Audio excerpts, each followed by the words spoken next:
Dito sa Baguio City, pinangunahan ng City Director ng Baguio City Police Office na si Police Colonel Ruel Tagal ang pamamahagi ng mga wheelchair at school supply sa Pacdal at Burnham Legarda noong April 16 at 17.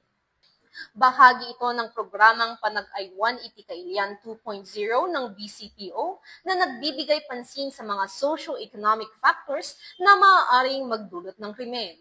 Ang mga naturang pamilya ay kabilang sa mga beneficiaries na hindi nakadalo sa isinagawang turnover of donated items sa Pedro Dumol Hall, Beneco noong Sabado, April 11 dahil sa limitasyon sa kalusugan at paggalaw.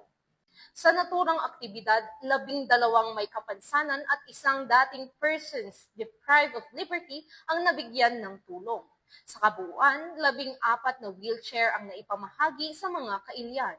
Kabilang ang 50 sets ng school supplies, 10 grocery packs, hygiene kits, bigas at mga gamot.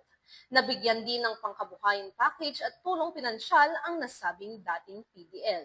Sa totoo lang po, una na po yung ibang masasabi, salamat. Actually, ito po, binigay sa amin ng tulong po, especially yung wheelchair, ay malaking tulong po sa aking anak na siya na, lubos na ako nakamenan. Especially, hindi lang po siya ako kapatid po kami, po siya nag-aalaga sa kanya. Kasi, narigat at aware at ang masaksabi natin kasi mag-aware ang kanan.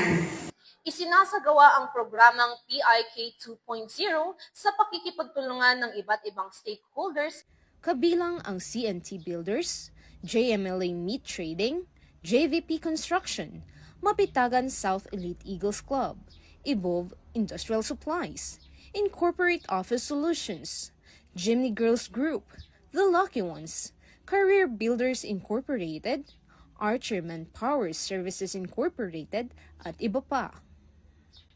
Binigyang diin ng BCPO na ang Panag-ay 180 Kailian 2.0 ay isang tuloy-tuloy na programa upang mapalawak ang serbisyong pulis na nararamdaman ng komunidad at higit pang mapalakas ang ugnayan ng Baguio's finest at ng komunidad. Mula dito sa Baguio City Police Office, ako ang inyong PNN correspondent, Patrolwoman Jade Agustin, alagad ng batas, taga-taguyod ng Balitang Pulis.